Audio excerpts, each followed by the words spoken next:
kula terangno masalah niki diapalno mawon teng ati al-arif billah asir no? Al-arif billah asir. Orang yang makrifat kepada Allah atau ma'rifatullah itu menjadikan dia ditawan. Ditawan maknanya marbutun apa? Bihubbi. Dia terikat atau terpenjarakan. Asir itu terpenjarakan oleh cintanya. Kula akhir-akhir ini sering neliti ya, fungsi maknawi lafzi di semua ayat Quran, di semua ayat Quran. Misalnya nyata. Orang itu misalnya dulu sering maksiat, kemudian oleh fikih ditata, orang tukang maksiat itu ditawan itu orang Indonesia gitu di penjara, misalnya maling, bajingan ya, itu kalau di penjara kan terus gak iso maling meneh, terus gak iso bajingan meneh, mesti di penjara di borgol atau di sel, kemudian itu nyata tapi fisik, no? Fisik. Dia mungkin tetap bisa ngordinasi anak buahnya lewat penjara kalau dijenguk atau apa, sehingga banyaklah pengedaran narkoba sampai penjara karena yang di penjara hanya apa? Fisik. Kemudian ada penjara maknawi ini ruang. Penjara maknawi itu misalnya begini. Ada orang itu sering kecewa dengan istrinya atau dengan anaknya, tapi ya di situ-situ saja. Misalnya mbak yang naruhan kata sekolah ya tetap di seputar naruhan saja. Kalau orang berduaan ya di sekitar berduaan saja. Mungkin kalau dia tokoh nasional ya kita kritik Indonesia dari bangsanya pemalas, orangnya agak dinamis kayak Singapura. Dia ya agak kemana-mana tetap di Indonesia. Artinya apa? Ini peringatan gikulah jenengan. Mahabbah maknawiyah ini yang penting ditanamkan ulama. Kalau orang mencintai Allah dan Rasul, mencintai Quran, mencintai santri, mencintai kebenaran, meskipun dia agak dipenjara secara fisik, pasti dia ini akan terpenjara secara maknawi, pasti tidak kemana-mana. Pasti apa? Tidak kemana-mana. Jadi misalnya gue senang bojomu, ya tetap di seputar-seputar situ. Soal larang beli pen wayo nomor loro, pokoknya gak jauh-jauh di situ. Dan ini penting kalau pengen ngembang noteng jenengan. Jadi yang diwajibkan oleh ulama adalah kita mencintai Allah dan Rasul. Karena kalau cinta itu pasti di seputar kolongan situ, tidak kemana-mana. Ya, kalau kita mencintai Allah, mencintai hukumnya Allah, pasti di kolom itu, tidak kemana-mana. Meskipun kita tidak dipenjara secara fisik, tapi akan dipenjara secara maknawi. Akan dipenjara secara apa? Maknawi. Maknawi itu tadi, fisiknya kita bebas, tapi agak kemana-mana karena diikat oleh mahabbatullah wa mahabbatullah Rasul. Ini disebut nama al-arif billah nama asirun, dia marbutun dan cancang dihubbihi klan seneng dengan apa? Allah. Nah cara kula ya, sebanyak mungkin umat Islam itu punya seperti itu dalam banyak hal, sehingga kita itu tidak perlu lagi penjara fisik. Ya saya ulang lagi, kita tidak perlu lagi penjara apa? Fisik. Penjara fisik itu repot, selain tidak efektif juga ya juga tadi ya, apa ya, cara berko penjara ya potensinya ya kembali lagi. Tapi kalau orang itu hatinya bisa dipenjara oleh mahabbatullah wa rasuli itu luar biasa. Lalu disebut walladzina amanu asyaddu hubbal lillah. Lalu kula sering sinau banget. Buat mau sering sinau banget. Itu di situ ada keterangan begini. Ini cerita wong wedi ambek bapake misalnya, iku yo ora wani marek. Seneng banget, iku yo ora wani marek. Itu ada, ini cerita orang normal kan, orang normal iku serahkan itu. Misalnya gini, kamu wedi ambek ibumu yo ora wani marek, seneng banget yo ora wani. Itu yang dilakukan Sayyidina Ali ketika ditanya, "Kenapa saya tidak melihat engkau makan bersama ibu kamu?" Kata Sayyidina Ali, "Takut saya kalau ibu saya misalnya penggawe ibu ayam goreng sudah punya rencana itu. Kedisian tak jupuk aku. Ya, nek weteng-weteng elek kan lah mangan bareng ibu kan. Nah artinya apa? Ya seneng ya marai rawani awor karena takut misalnya itu kan. Kenapa kamu tidak pernah makan bersama ibu kamu? Jawab Sayyidina Ali, takut saya. Ibu saya di hidangan itu seneng misalnya dalam konteks Indonesia seneng apa? Ayam goreng juga serobot. Wes, belum putus asa. Akhirnya milih tempe. Lo tekan tempe, bu, serobot bisa. Sehingga masyhur tuh makalah Indonesia itu tidak pernah makan bersama. Sama mungkin orang tertentu yang mencintai gurunya itu tidak berani bareng karena takut ganggu, takut macam-macam, saat pemandangan macam-macam. Nah, jadi orang itu cara seneng dan cara itu mirip-mirip. Itu kata Imam Ghazali, karena khauf dan roja itu mirip-mirip. Nah, sama, gue misalnya seneng cawe itu, seneng bojomu, lagi asik maca, mbak delok lipstik, mbok klambine anyar. Apike kowe iku ora moro-moro, mesti ke ganggu. Bojomu nak awake ayu seneng ya seneng wae awake ayu. Tapi nak kowe seneng kan mesum, ben ngeloni. Lah itu kan dunia yang berbeda. Bojo lagi seneng klambi anyar diganggu, malah mbek kowe mbok coplok iku kan gak fair. Lha nak kowe seneng tenan. Yo duwi, maksudnya duwi ben nikmati nganggo lipstik, nikmati nganggo klambi anyar, pamer mbek kancan. Malah kok parani kene haram. Artinya wong iki bakas wong normal ya. Jadi wong seneng ambek wong gedhe padha-padha menghindar sebetulnya. Apa? Menghindar. Wong ora normal iku ora ukuran ya, ora ukuran. Wong ora normal iki ya angel ya. Nah, sehingga kenapa ada wali ditanya, kapan kamu menikmati Allah? Jawabnya dia dulu, ketika saya menjauh dari Allah. Bukan menjauh dengan makna orang fasik itu enggak. Dia menghindari sesuatu yang terkait Allah karena malu kalau ganggu. Makanya saya pernah cerita di ngaji ini, ada wali yang dia jadi wali karena sholat di shaf awal. Dia malu kalau dipanggil Allah kok tidak yang terdepan, sehingga dia sholatnya shaf awal terus. Ketika dia merasa wali paling elit karena yang amal seperti itu, ternyata diberitahu sama Allah kalau wali yang kelasnya dia itu yang sholat di pagar masjid, bahkan di luarnya. Ketika yang di situ, kenapa kamu wali juga udah sholat di belakang? Jawabnya, aku ibu izin. Dosa aku akeh, awak kurang bener kok ngarep, sawangane kok paling bener. Ini kan, tapi aja tiru lho, kok guri. Ora usah mbok tiru kelakuane wis ngono. Jadi nek kowe go guri kan gak karena wali tadi, pancen pemalas no. Iku wis ora wali. Umpama niru-niru ya gawe Kang ora asli, maksudnya sing wali asli sing tak critakno iku. Nek niru-niru kan wis gawe, iku wis gak sah cara wis. Terus plagiat cara ning kampus wis. Lah idene wong liya mbok bajak ya. Dadi wis ra iso niru kan ya mergo kan aku guri niru kula isin Gus Wan pengen aku arep plagiat cara kampus wis gak sah. Tapi dulu ada wali itu malah justru seperti itu. Makanya ini kan pelajaran bagi saya jenengan. Jadi yang penting kita ini sebanyak mungkin menciptakan penjara manawi. Kalau itu sukses itu umat Islam luar biasa. Wanu ngerasa, no, makanya saya ulang lagi saya itu berhubung yang sekolah kurikulum sudah banyak, yang bikin yayasan formal sudah banyak, yang ingin alim doktor, ingin doktor tafsir fikih banyak, yang ingin punya gelar dalam disiplin ilmu tertentu banyak. Saya itu ingin ada yang selalu tetap seperti saya. Karena kelemahannya sistem kurikulum atau gelar resmi, tentu kebaikannya juga banyak. Saya ulang lagi, kebaikannya juga banyak. Tapi masalahnya adalah ini terfisikkan, agama terfisikkan. Saya beri contoh gini, ini yang nyata, bukan jari. Saya punya teman, dia cara berpikir, Gus kita harus bikin kurikulum.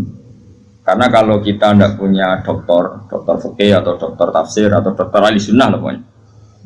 Lalu nanti yang jabat di Kemenak orang-orang Wahabi atau Salafi Wahabi, nanti ya kebijakan Indonesia diarahkan Salafi Wahabi.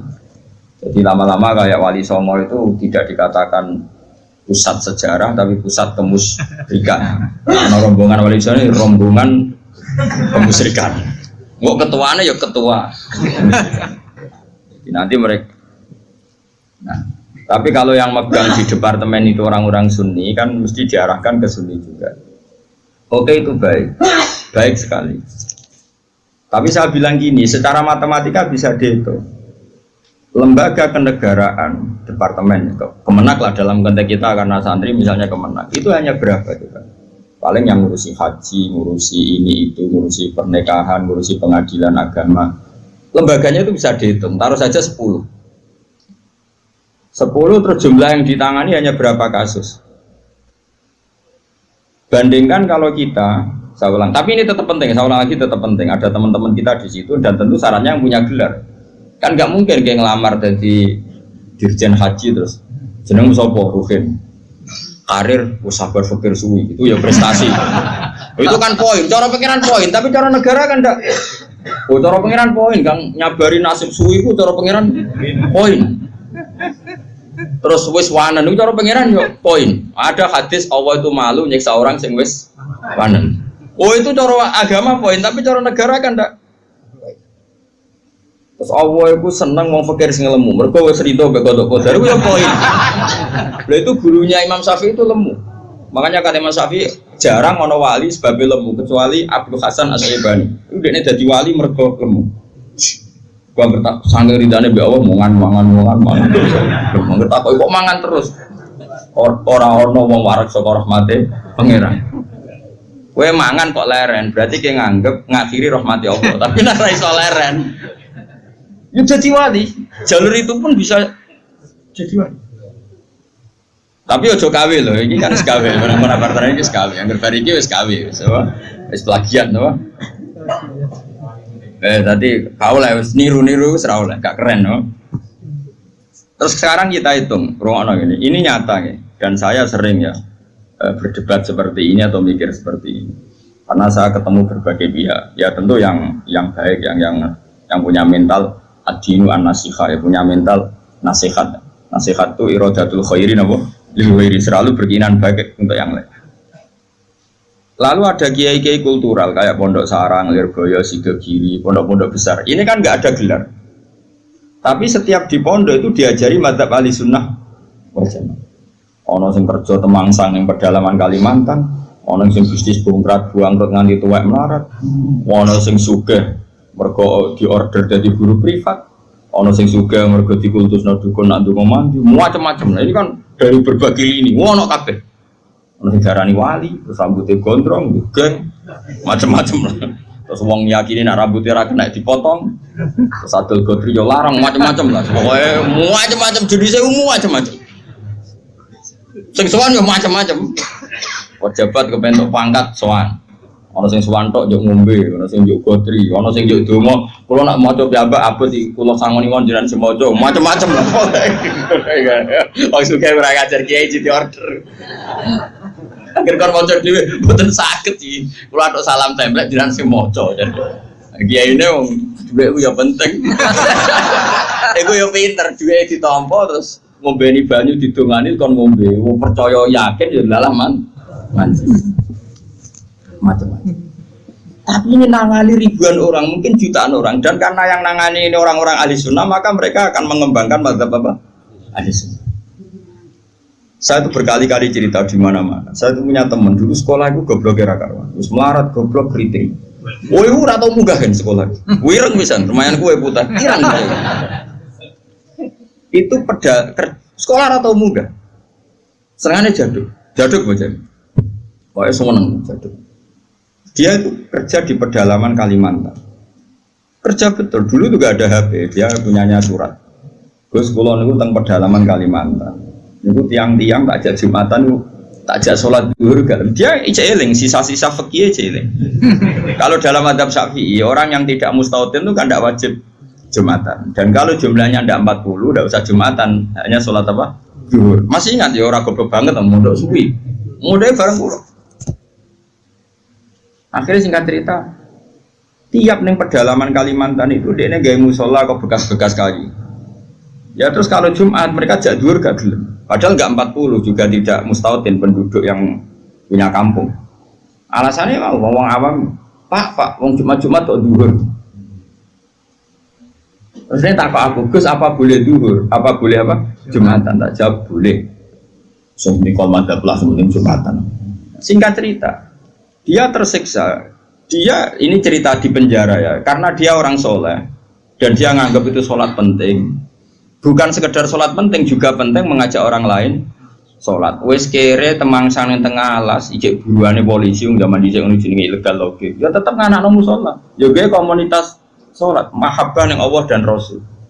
Tapi kalau kita membiasakan anak, jom gue sekolah IAIN, jom gue sekolah Aliyah. Ben kok iso ning Al-Azhar, ben iso ning Umil Qura, kok kowe LC terus payu ning departemen. Kowe nak dong mimpin agama bentuk gaji. Dalile fid dunya hasanah wa fil akhirati hasanah. Nah, tapi problem yang jenis ini adalah ketika negara nak menggunakan, dia akan putus asa. Ketika yayasan besar nak menggunakan, dia akan putus asa. Mengalor ngidul go ijazah. Sesuai golek dukono ning wong sing ra digelar. Nah, ini kan sama-sama problem. Artinya kita sebagai ulama harus beda. Meskipun kita saling mengakui tapi harus beda. Terus ada lagi teman saya, dia hidup di Sulawesi. Dia sama kerja di Kayunan. Itu kalau mau cari masjid itu 4 jam. 4 jam dari dia di tempat kayu tadi. Mau masjid jam 11, masjidnya cek kuncinan. Akhirnya dibuka-buka dewe, disapo-sapo dewe. Sadar, baru sing lucu gini, memang soleh gak? Sing sitok itu alumni Sarang, ketemu alumni Lirboyo, ono grupnya ketemu alumni Tegalrejo. Ini orang-orang yang nasibnya itu gak jelas, tapi dibawa, ini betul nyata, dibawa oleh agamanya ketemu di titik masjid. Kang, lah kok eling Jumatan, jadi kami ini tahu modal, kurang tahun, 4 tahun, lah kok terima detik ini, bisa ngaji tenanan, macam-macam lah. Akhirnya masjid itu ketemu sekian alumni pondok besar. Cocokan nasib, cocokan ibadah, cocokan macam-macam. Jajal sampai. Saya itu pernah ke PJTKI. Itu di Jakarta. Itu kebetulan kakak saya itu pas ke situ saya diajak ada teman saya. Suwandri orang wong jeneng Hamid.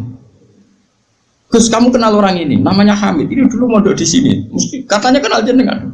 Tak kok, Mit. Ke orang kerja ning Arab Saudi gak? Apa ning Korea ya? Apa yang terjadi setelah dia di Korea? Warjon dia niatis gak niat dakwah, gak niat jadi kiai. Ngomong kuwapok jenenge melarat ini kuwapok terus. Oh, serat terlintas sampai kiai. Pokoknya ning Korea kuwapok jenenge makhluk melarat itu kuwapok dan pokoknya pengen menghilangkan kemelaratan ini. Lah kok ora ning Arab? Akeh Gus ning Arab. Ketemu kanca-kanca isin mergo tenan. Aku bisa tahu ngaji je. Motif. Dulu baru ning Korea iku ora nganti sugih. Terus dia masjid, komunitas majelis taklim. Ya mereka dia dipenjara oleh amari pangeran, oleh perintah pangeran. Nak urip iku kudu apik lan aja uang. Akhirnya sing niati kedunian menghilangkan kefikiran, akhirnya menghilangkan kesesatan. Dia masjid ya, kayak sukses jadi dia. Ngajak wong-wong. Orang sekarang tahu semua di Korea itu sekarang banyak masjid. Itu diantara dulu awal-awalnya alumni pondok pedotan. Oh, penting yang pedotan. Mereka nak sira pedotan dadi ketua MUI malah. Dadi ora iso dakwah model ngene ora iso. Jadi sendiri MTQ ora iso dakwah model. Makanya Allah menyiapkan santri-santri pedotan itu akeh. Lalu jogeman ngecap santri pedotan ini disiapkan. Mereka nak sira pedotan ketua MUI, jiri musabaqah, ora ngarah dakwah ngene-ngene iki. Malah untuk duit, tukokno tiket gratis, dinepno ning ya apa ya, yang murid-murid bagomu, tapi gak sekeren sing heroik gini. Cara poin ini ngarepe Allah ya tuntas musuh sing ini. Nah ikhlas loh ya.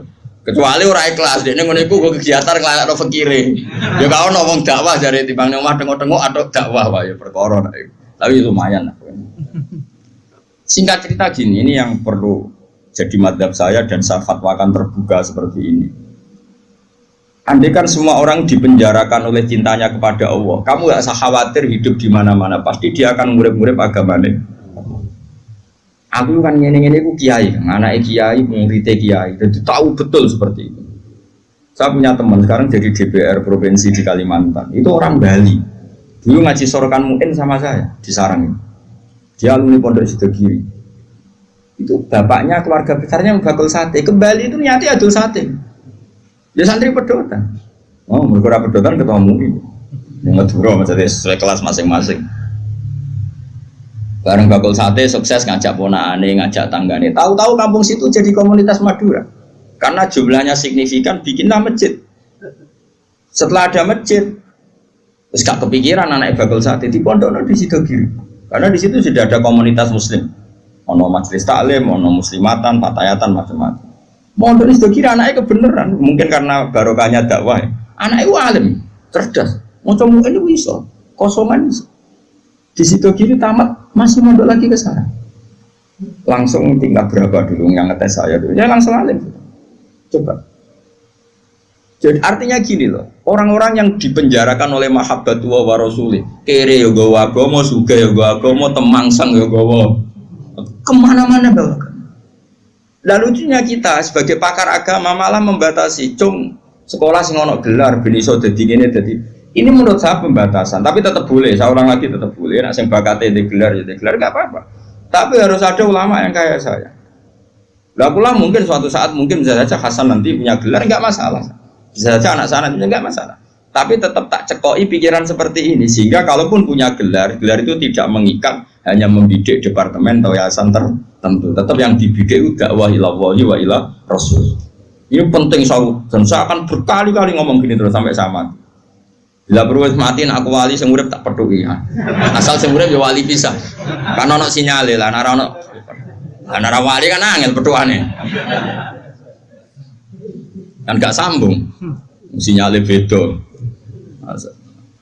Sing wali padha waline iso calling-callingan yang sak gambare. Sing ora kan wis berat. Enggak, wali ku kelas kan. Wali ku beda. Kaya Nabi Yakub, Nabi Yusuf itu manusia digoda Zulaikha meh tertarik. Bareng meh tertarik, mulai rontok sawat bapake tewah kok.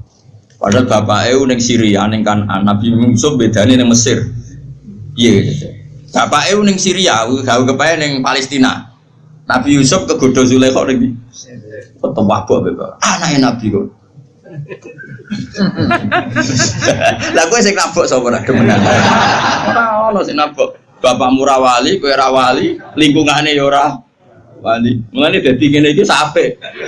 Semuanya agak menunjang. Ya, tapi pangeran ngersakno rahmat Allah jembar gitu ya udah apik. Buat jalalan ngalor gitu, gua kita apa iki? Nasohi belipat ngalor gitu.